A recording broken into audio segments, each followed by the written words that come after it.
In combat sports, mental toughness is required. To be honest, if you're a boxer, an MMA fighter, kickboxer, there's no hiding place, is there? The likelihood is you're going to be on the ropes from time to time. Fights aren't going to be straightforward. You're going to be struggling every now and again. You might come up against bigger, stronger, faster fighters. You've got to find a way to be able to deal with them. Running away simply isn't an option. So today, I'm going to share with you 3 reasons why you must visualize before you fight. How to make visualization part of your training routine. It's going to really, really help you. So, point 1, what does a confident fighter look like? Well, if you go on to visualize yourself as that confident fighter, that guy or girl who has confident posture, who moves around the ring really, really positive, who has that fight face, which is full of confidence, not.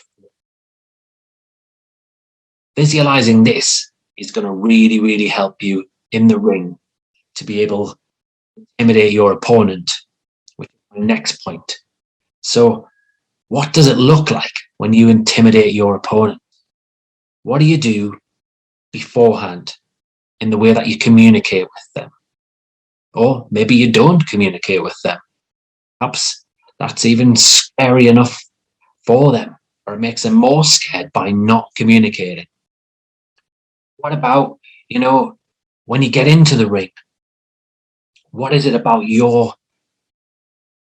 the way you carry yourself in the ring that oozes confidence and potentially intimidates your opponent? Again, is it your posture?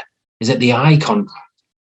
Coming up close to them and looking into their eyes and trying to sense any fear there. Maybe it is what you say or what you don't say again as you're entering the ring. And then during the fight, how can you exude confidence again in the fight? Perhaps the way you respond to being in difficulties. While perhaps that looks as though you really believe in yourself, even if you are deep down thinking, this is tough. And that's being polite. So, what can you do? Maybe it's the way that you get your combinations in. Again, it could be your eye contact. Could be making sure those shoulders are back. Consider this. And again, visualize yourself intimidating your opponent. See yourself before fights doing this. It's really, really going to help you. Then, point 3 is, as I alluded to earlier, the going will get tough when you're in the ring.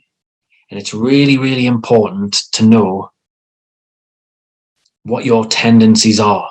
So playing in your head some of your tendencies, whether you lose it a little bit or a lot and you get really, really angry and you start throwing punches left, right and center, then you're leaving yourself open.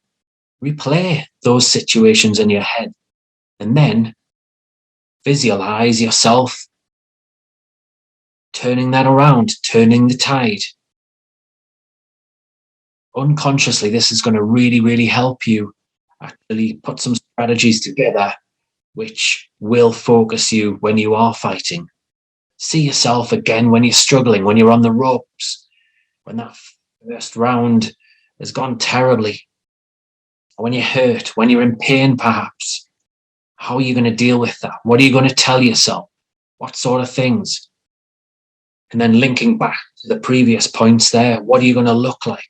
How are you going to carry yourself in the ring when you are in pain, when you are struggling? Really, really think about those. Then visualize them, as I said. And when you're visualizing, really try to experience some of these feelings, some of these emotions, some of the thoughts. Link into the pain. Think about physical parts of the body which do get hurt. And then stay with that pain. I hope these 3 tips on using visualization in combat sports has been helpful, please do check out my website, sport-excellence.co.uk. You'll notice in the blog, in various different resources there, we've got a range of tips about developing mental toughness, and there's a number of different podcasts and blogs which link to combat. Thank you.